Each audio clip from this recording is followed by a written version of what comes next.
nasci no lar adventista e me afastei quando eu tinha 10 anos. E eu retornei após o meu casamento, porque foi com um não adventista. E quando eu casei, fiquei grávida, aí que eu retornei à igreja e comecei a me dedicar mesmo. Ele não gostou muito, mas eu quis estar na igreja com meu filho. E eu passei a trabalhar 100% para Jesus. Eu dava aula na escola adventista do IBES. Tudo que me pediam para fazer, eu estava fazendo. A gente fazia muito trabalho missionário.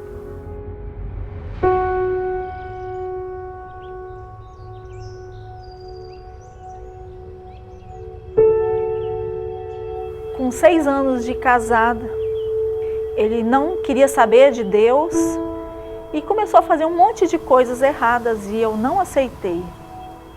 E eu resolvi então colocar a culpa não no erro dele e nas pessoas, eu coloquei a culpa em Deus.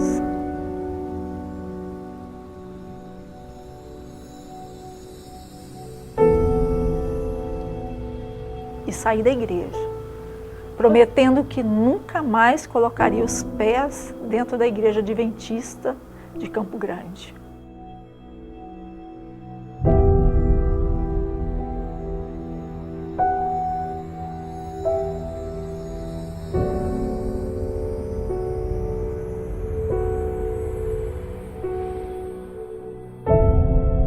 Aí foi logo consequência. Eu deixei o trabalho da escola adventista do IBES e resolvi sair, me divertir. Coisas que eu não fazia antes, eu comecei a fazer. Passar a noite fora de casa, dançando, curtindo. Porque antes meus pais não me deixavam fazer e eu queria aproveitar.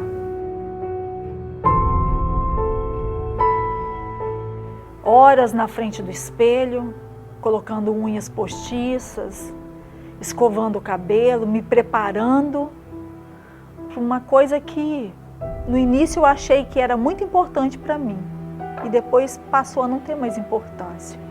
No outro dia voltava tudo como antes, eu me sentia sozinha e vazia, mas ninguém podia chegar perto de mim e falar de Deus para mim. Eu passei a ter aversão, porque eu pensei que todo instante Deus era culpado de estar permitindo sofrimento na minha vida. Eu queria minha vida de volta. Eu só queria ser feliz. E aí eu passei a me trancar em casa. E aí eu comecei a entrar em salas de bate-papo e conversar.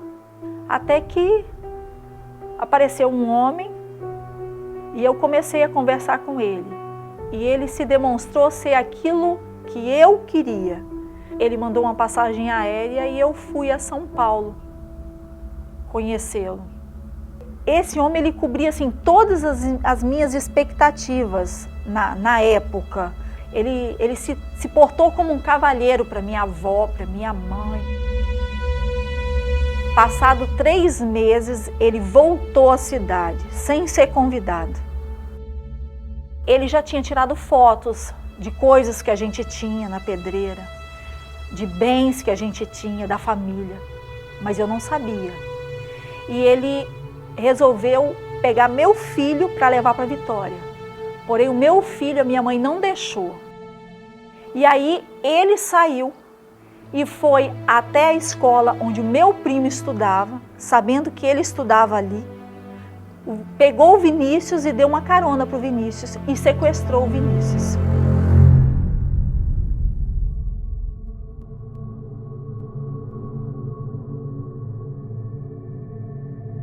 Estava dentro da minha casa, estava fazendo almoço, a menina estava limpando a casa, eu ia lavar lá fora, na garagem, e aí a campainha tocou. Era uma viatura de policiais pedindo para que eu fosse à delegacia, porque queriam que eu esclarecesse um assunto. Quando eu estava sentada na viatura, ele me algemou e me levou para a delegacia de Nova Venécia. E começaram a me fazer um monte de perguntas e eu não sabia o que responder, e eu perguntava o que estava acontecendo. E aí me colocaram numa sala fechada E eu fui saber do que realmente tinha acontecido, era quase 5 horas da tarde. O Vinícius, ele tinha uma dificuldade respiratória, ele tampou a boca do Vinícius, e ele não sabia que o Vinícius não respirava pelo nariz.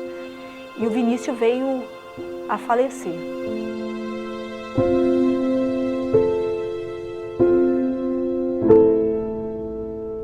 E ele tentou fugir do lugar. A polícia então recuperou esse homem e levou para a delegacia. E quando eu soube do que aconteceu, eu comecei a gritar desesperada. Eu falei, não é possível. Não, ele não fez isso. Gente, ele não fez, esse homem é um gentleman. Mas quando eu vi do alto da escada, eu descendo, e ele passando na minha frente, algemado, eu cheguei a questionar por quê. E ele falou, meu plano deu errado. Eu vou te falar uma coisa. Eu não consegui sair dessa. E você também não vai sair. Se você não for minha, você não vai ser de mais ninguém.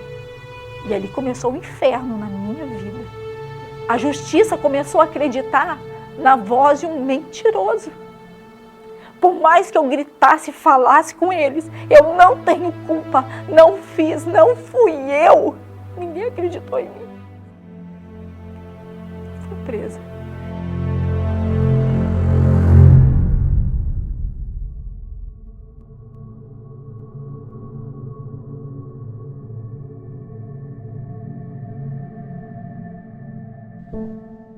Todos os dias eu sentava à beira do portão, esperando a porta abrir para eu sair. Fiquei meses sentada esperando. E eu não me afastava do portão.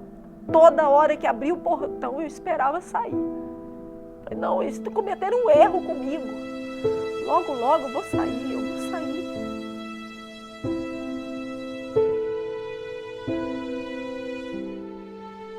Mas a minha liberdade, ela não vinha.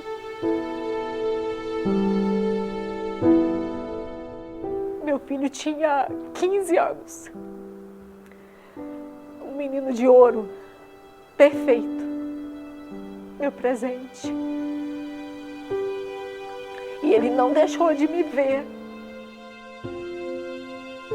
Ele levava tudo aquilo que eu gostava de comer, me dava muito abraço.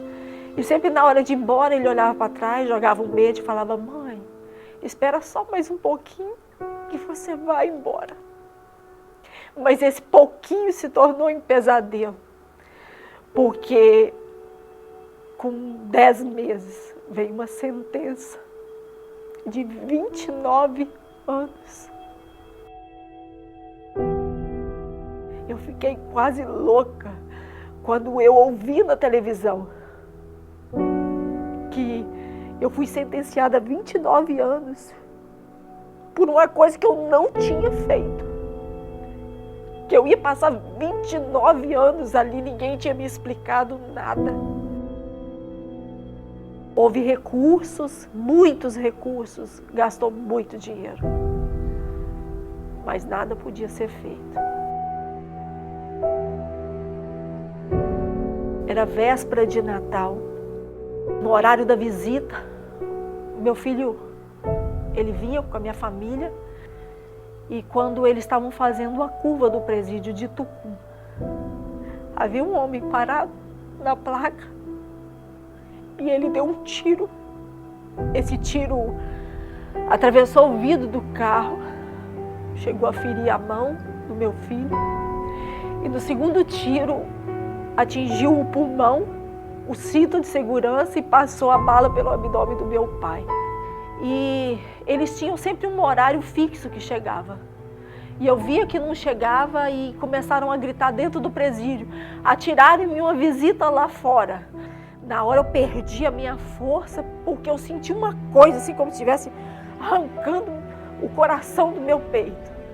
Eu dei um grito e saí para fora, olhei para a guarita e falei assim, ei, atiraram em quem? Eu falei, o que aconteceu com meu filho? Eu já liguei ali e eu arranquei o revólver da mão dele e eu quis tirar minha vida. Eles correram para o hospital meridional, mas não teve jeito.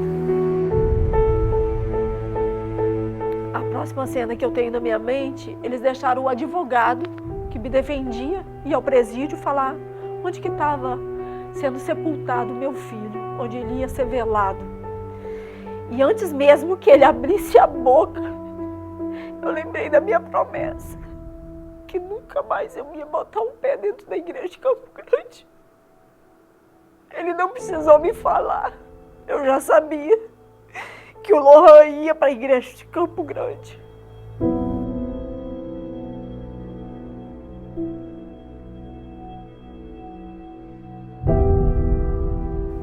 Eu olhei para dentro da igreja quando eu deparei com aquele caixão lá na frente. Deus, ele foi quebrando meu coração até eu chegar lá.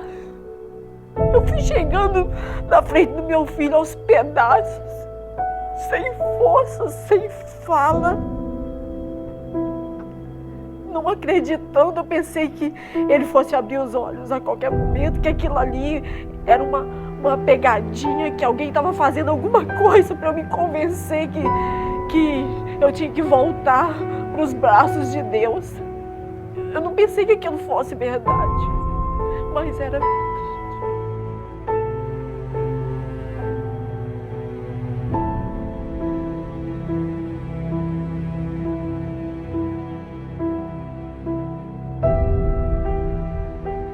No dia do sepultamento dele, me levaram de volta para a igreja de Campo Grande. Ali eu percebi que o Espírito Santo de Deus estava me tocando todo o tempo dentro do presídio. Que era ali que eu era feliz e eu me negava a ser feliz por puro egoísmo. Não pensa que é fácil.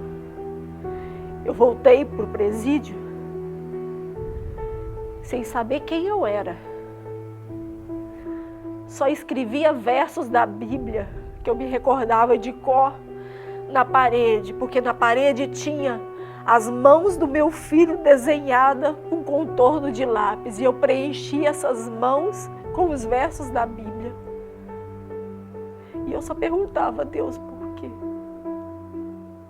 Mas eu só fui entender por quê depois de bastante tempo.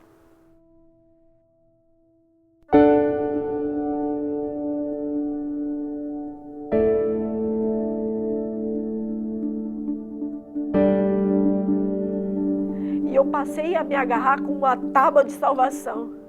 Eu preciso ver meu filho de novo. No dia da ressurreição eu vou ver ele outra vez. E aí teve a saída do Dia dos Pais, a saída temporária. E eu resolvi me batizar. E eu fui mais além. Eu cheguei para o pastor e falei, eu gostaria, após o batismo, de falar para as pessoas da igreja o que me aconteceu. Eu preciso falar isso, porque eu preciso que eles saibam e que os jovens aprendam, entendam o que me aconteceu. E é por isso que eu falo isso agora. Apesar da minha rebeldia, ele não se esqueceu de mim.